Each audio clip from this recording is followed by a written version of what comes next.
Olá, pessoal, boa tarde. Bem-vindos ao Fest 360, que é a nossa segunda edição e a primeira do ano 2024. Espero que todos tenham um bom ano.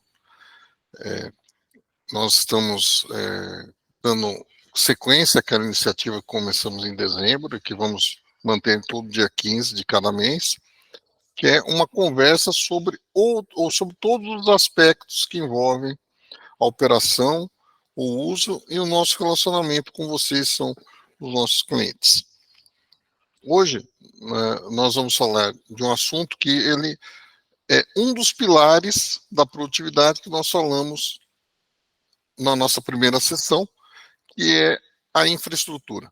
Né? Uma das coisas que é importante, que eu tenho notado algumas dificuldades e que a gente trabalhou muito no ano passado para tentar melhorar a disponibilidade de vocês, mas não é só naquilo que a gente apresenta para vocês, mas também que vocês possam buscar internamente as soluções para os seus servidores de aplicação. Tá? Vamos lá, Débora. Hoje nós vamos falar do assunto do Fast Dialer em nuvem.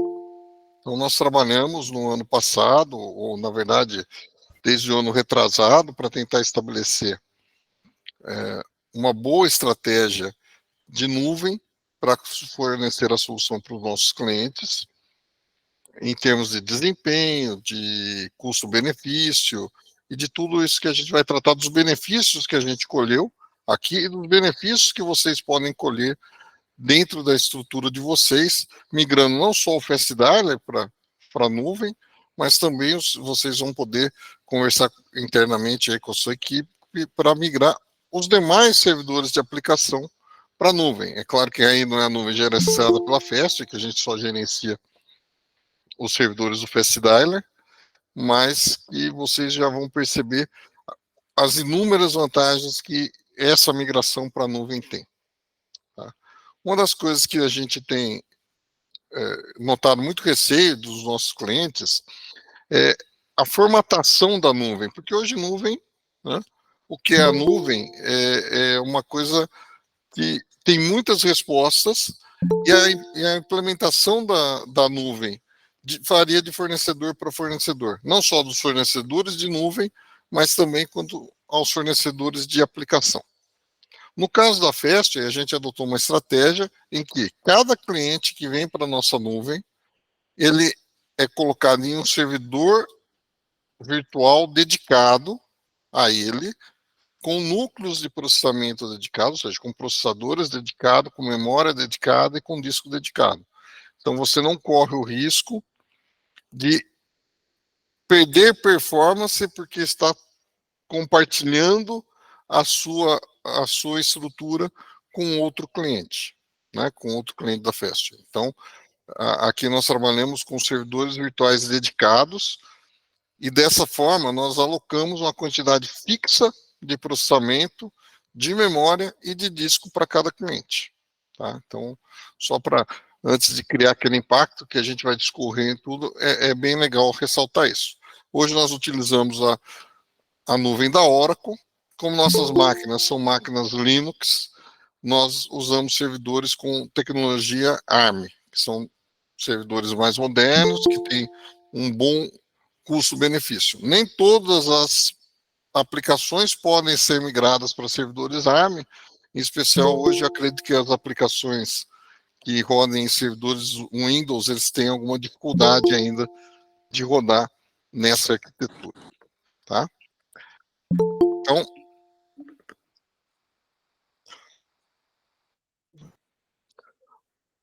por que nós adotamos, ou por que todo mundo tem adotado a nuvem, né? A nuvem.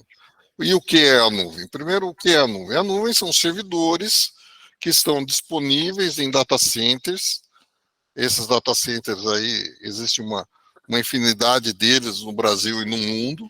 E as nuvens, que são mais conhecidas hoje como Amazon, como Google ou como a Oracle Cloud, elas às vezes rodam em data centers próprios, que são prédios que têm redundância de energia, de segurança, de internet, né? Segurança lógica e segurança física também. O acesso não é para qualquer um, é bem difícil. Algumas dessas clouds têm servidores que estão em data centers próprios, outros em data centers terceiros, e essas nuvens fornecem, além dos serviços de servidores virtuais, também fornecem outros serviços, como armazenamento de dados, banco de dados, e-mail, uma infinidade de coisas, síntese de voz. Então, hoje, mesmo quem não está usando os nossos servidores em nuvem, de uma certa forma, já usa a nuvem, porque nós fazemos os backups do banco de dados na nuvem da Amazon, no Amazon S3, nós utilizamos a síntese de voz da Microsoft, né?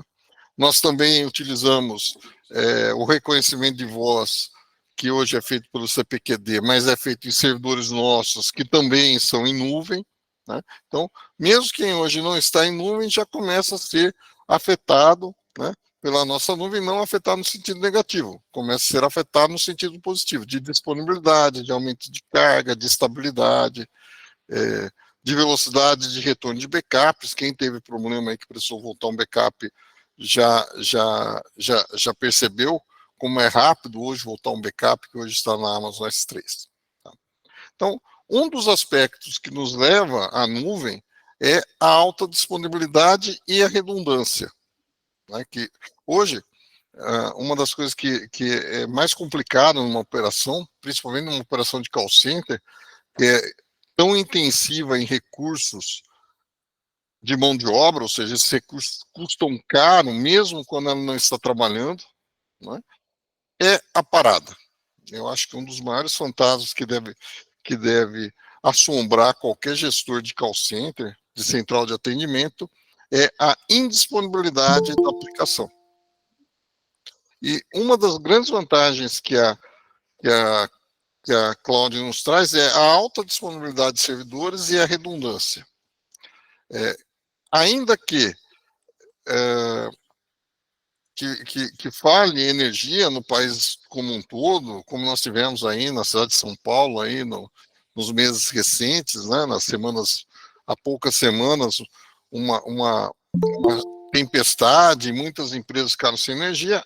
As estruturas de data center não são afetadas por queda de energia, porque eles têm normalmente mais do que uma entrada de energia e possuem bancos de dados, e possuem geradores e no-break suficientes para segurar a carga por tempo indeterminado para que as aplicações continuem rodando. E a mesma coisa se aplica para a internet. Eles têm vários links de internet chegando e os servidores não são afetados, depois a gente vai falar mais sobre isso, mas os servidores não são afetados pela troca de link, porque não há troca de endereçamento de IP e tal, isso a gente vai ver mais adiante.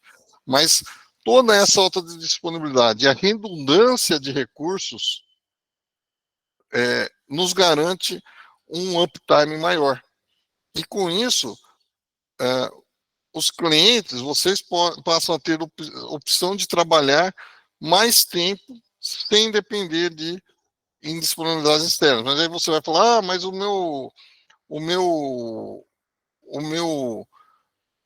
a minha equipe não conta com redundância de energia. Bom, ainda que você não conte com redundância de energia aí dentro, você pode, por exemplo, ter uma equipe trabalhando em outro escritório, numa filial, em home office.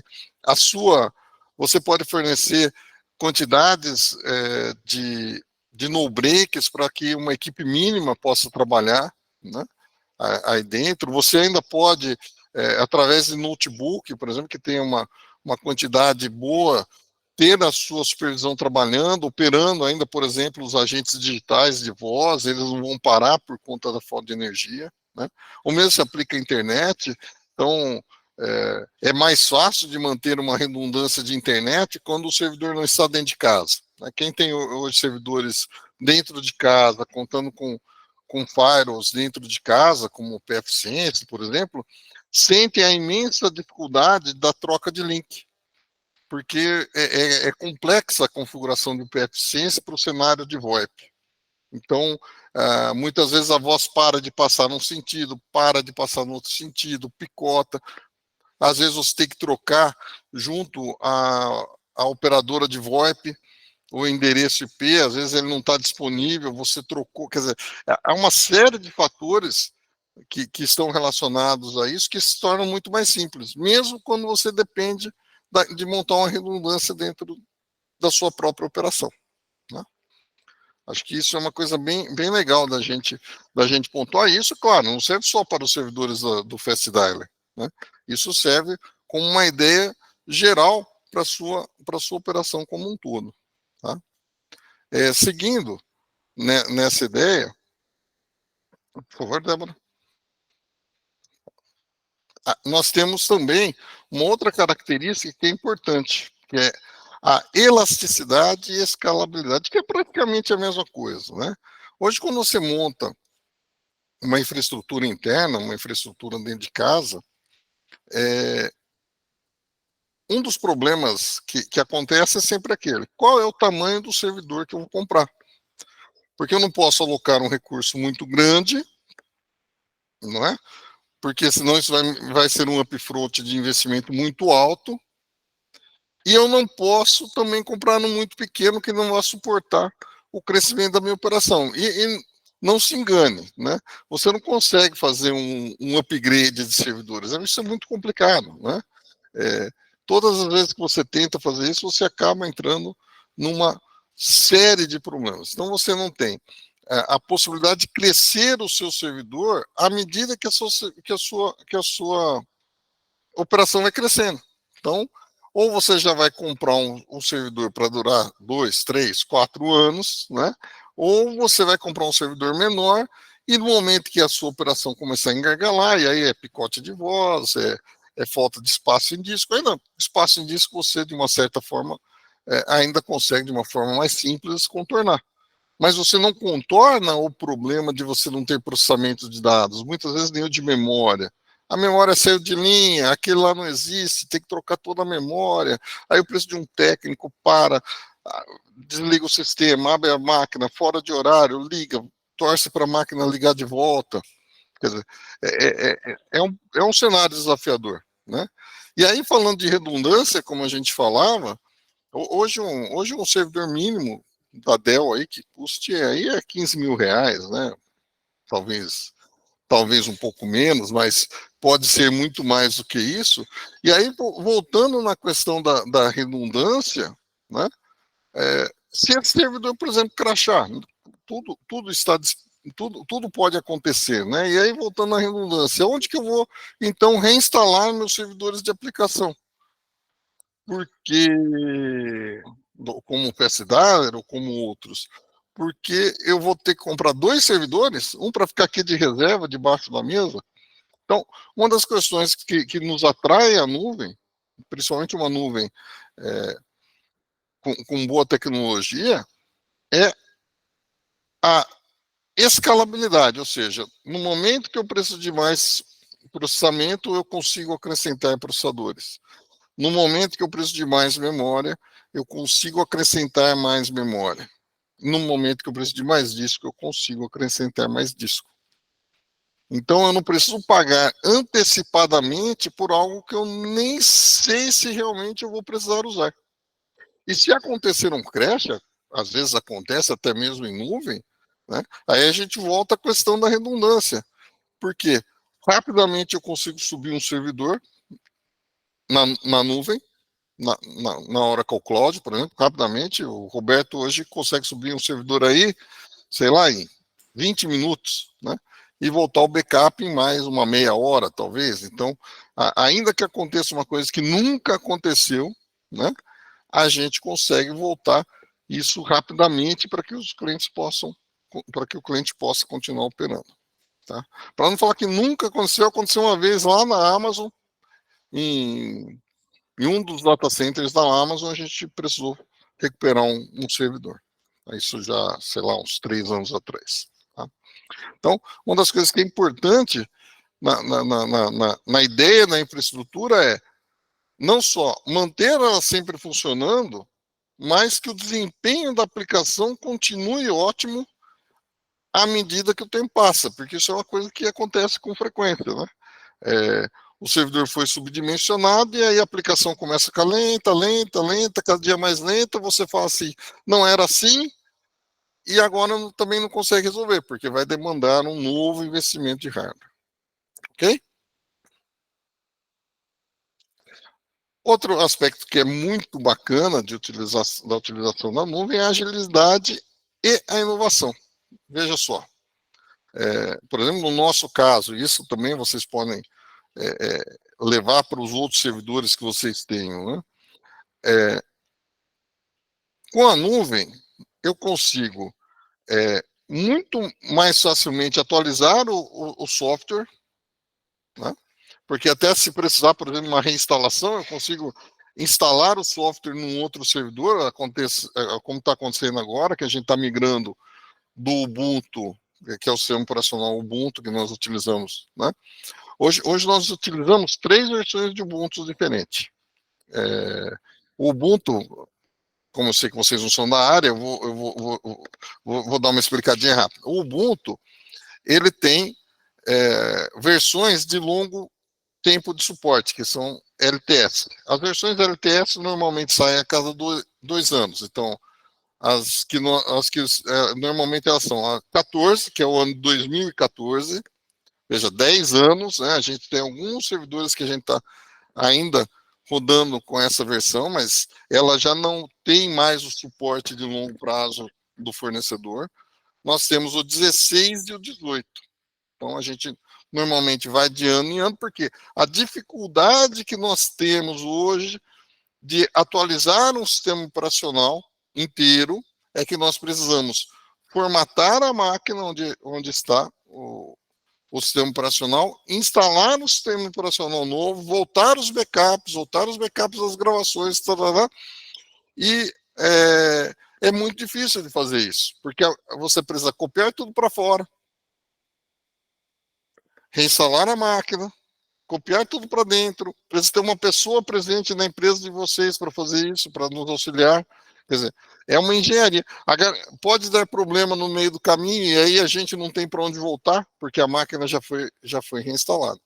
Então, uma das agilidades que a gente tem, e que agora a gente vai adotar o Ubuntu 24, que é o que vai ser lançado em abril, então até o fim do ano a gente vai estar com 24, é que a gente não precisa de nada. A gente instancia uma máquina nova, prepara todo o ambiente nessa máquina nova e migra o servidor atual para a máquina nova, valida, põe em produção.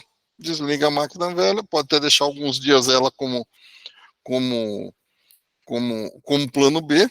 E se no meio do caminho não deu para ativar, continua com a máquina antiga até que a gente tenha então a possibilidade de entender o problema. Então, isso é uma das questões que ela traz, a agilidade, né? E a inovação também, porque, veja, a gente está hoje trabalhando com servidores ARM. Esses servidores ARM, como eu tinha dito, são servidores muito rápidos, me impressionaram pela velocidade deles, né? E que hoje nem são disponíveis, por exemplo, para você comprar. Você não consegue ir na IBM, na Dell, onde quer que for comprar esses servidores. Esses servidores não estão disponíveis ainda no mercado de uma forma generalizada. Quem os detém normalmente são os data centers, né? E a gente passa, então, a contar com essa nova opção de hardware, né? Com novas opções de serviços. Então, você hoje pode contar com bancos de dados em nuvem, que a gente ainda não usa, mas eles estão disponíveis. Você pode contar com os backups em nuvem.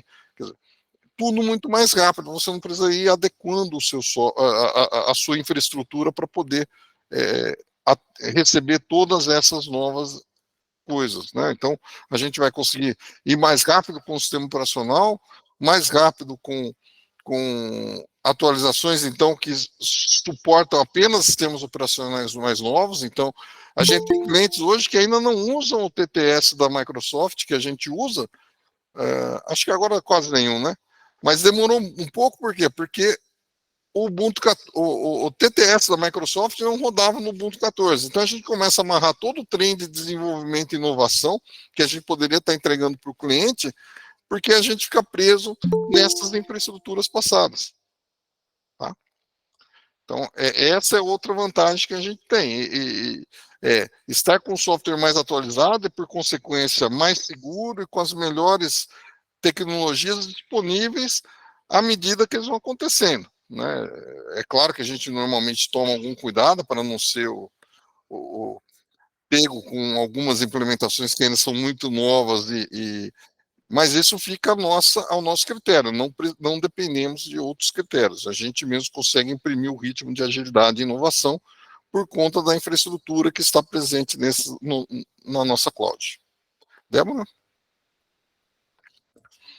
Outra coisa que o data center nos dá é a recuperação de desastres e os backups. Então, hoje, né, qualquer hardware, mesmo os hardwares do data center, apesar de eles serem mais novos, eles serem muito melhor monitorados do que aquela máquina que a gente tem no nosso rack dentro de casa, isso é uma verdade, eles têm hardwares que olham o hardware que está rodando, os servidores, eles têm softwares que olham os servidores, e quando esses servidores apresentam problema,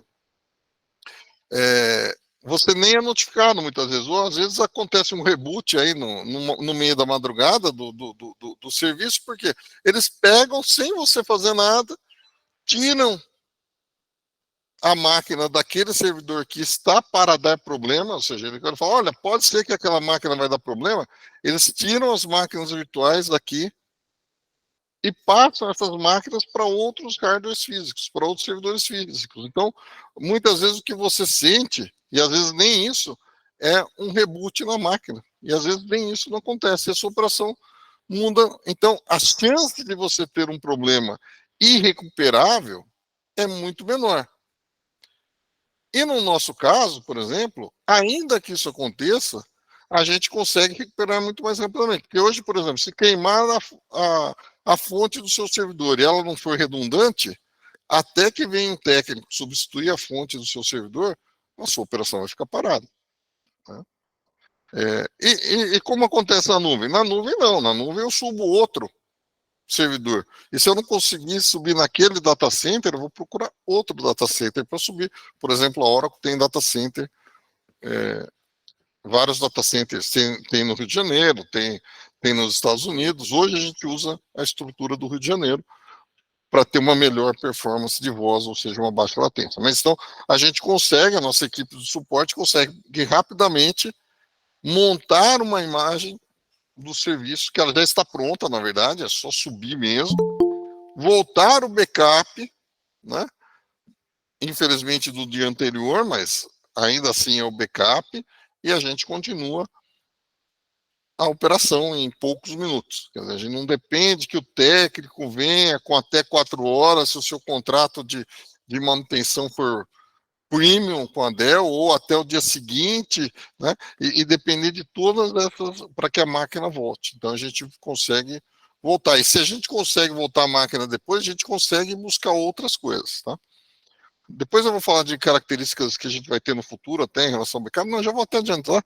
Hoje a gente faz o backup dos dados e a gente vai começar nos próximos meses a fazer o backup das gravações também na S3, para que a gente não precise mais ter aqueles discos gigantescos e monstruosos e ainda sem redundância, porque lá na S3, se quebrar a S3, aí é o colapso do mundo, né? A internet já não funciona mais. Mas, então a gente vai começar nos próximos meses, nas próximas versões, a trocar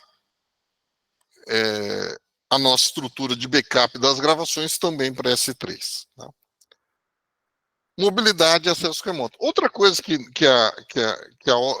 normalmente a nuvem nos dá com muita facilidade é que as aplicações que estão em nuvem, tá, é muito mais fácil acessar uma aplicação que está em nuvem no home office, por exemplo, ou remotamente, mesmo num café, ou do outro lado do planeta, né? Do que quando a máquina está dentro de casa. Por quê? Quando a máquina está dentro de casa, você precisa de configurações da sua estrutura de internet, do seu roteador, do seu firewall, dos seus proxies, que muitas vezes não são simples. Né? não são simples de serem feitas. Às vezes você não tem um técnico com a experiência adequada. Às vezes você usa um técnico, por exemplo, que ele não é full-time da sua empresa e ele não consegue te atender imediatamente. Então, você passa a ter esses problemas de não conseguir, por exemplo, como aconteceu na época da pandemia, né, de migrar a sua operação facilmente para o home office, apesar que aqui a equipe do Roberto, naquela época, conseguiu fazer isso com bastante agilidade mesmo nesses casos. Mas você passa a ter muito mais facilidade. E claro que você precisa também contar com uma estrutura de firewalls também lá por parte do sistema, que a gente também depende da liberação de alguns endereços de IPs para permitir ou não, se vocês vão utilizar esses recursos fora da empresa de vocês, mas a gente tem muito mais flexibilidade e opções quando a gente está com acesso remoto. Afinal de contas, essas máquinas, elas estão na internet.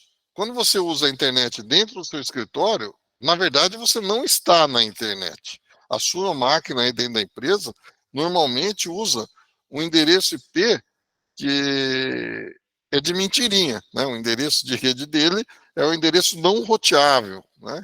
São aqueles que começam normalmente com 192, 168, começam com 10, né? A sua máquina não está, o seu servidor não está de verdade na internet. O seu servidor ele está atrás de uma estrutura que a gente chama de NAT, né? Que é tradução de endereçamento de rede em inglês, que aí sim, né, essa máquina que faz o NAT, que é o seu firewall ou o seu roteador, ela normalmente é a máquina que detém o endereço de internet. Infelizmente, em 2024, a gente ainda está nessa situação, né?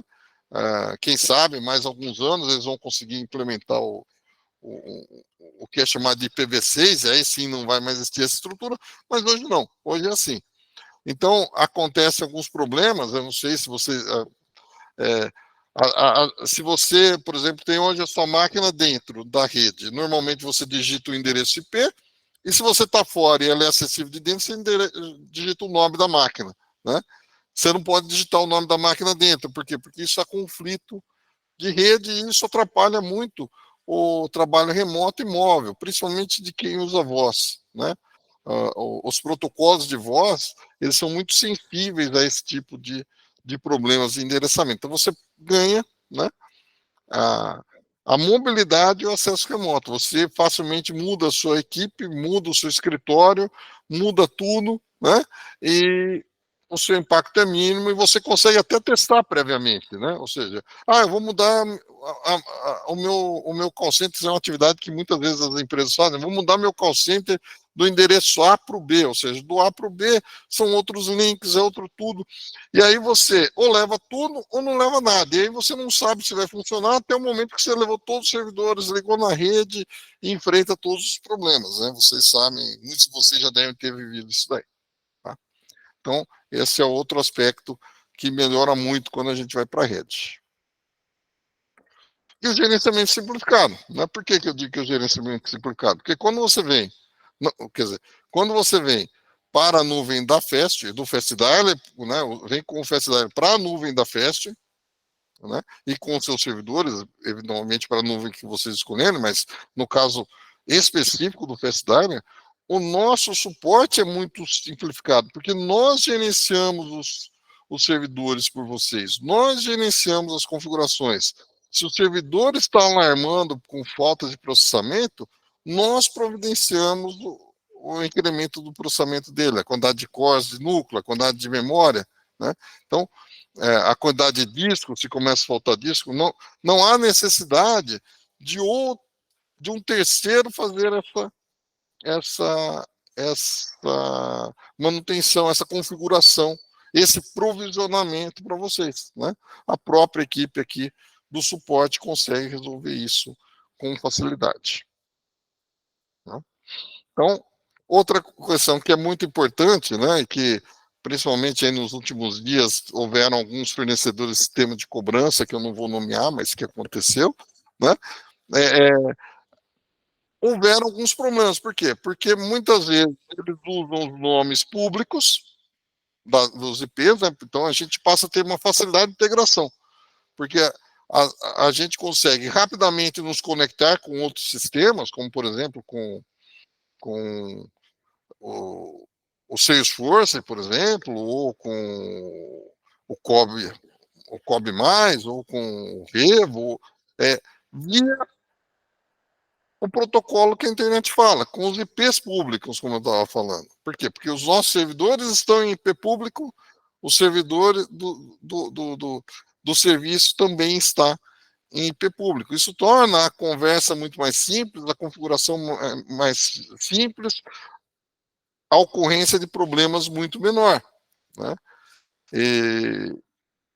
Então você passa muito facilmente, utilizando lá a nossa estrutura de workflow, quem já usou, né, aquela parte low code do sistema, você consegue com muito mais facilidade invocar APIs que estão aí pela internet, como, sei lá, do Zapier, como do Salesforce, como eu falei, ou como do COB+, quer dizer, é tudo mais simples, não depende de alguém gerenciando a rede, habilitando regra de faro para vocês, por quê? Porque aí, de novo, o nosso suporte consegue fazer isso por vocês. E como não acontece troca de endereçamento, que eu falei de NAT, né, que é a tradução do endereço público para o endereço privado que vocês têm na rede de vocês, muitos dos problemas que hoje que vocês veem de tráfego de voz, de conflito, de não pinga, de não faz pop, tudo isso é muito mitigado por conta disso, né? Por conta das máquinas estarem de verdade na internet e não estarem dentro de uma rede interna que está fora da internet. É claro que existe segurança de segurança, é para isso que existem os firewalls, os data centers de uma forma geral, as clouds de uma forma geral, fornecem soluções de firewall para que a gente possa mitigar esse problema, né? A gente também tem os nossos firewalls internos e estamos sempre de olho. Né? Vou bater na madeira aqui, não pode falar porque vocês sabem, né? Quando a gente fala, é que acontece, mas até agora a gente não teve problemas de invasão, né?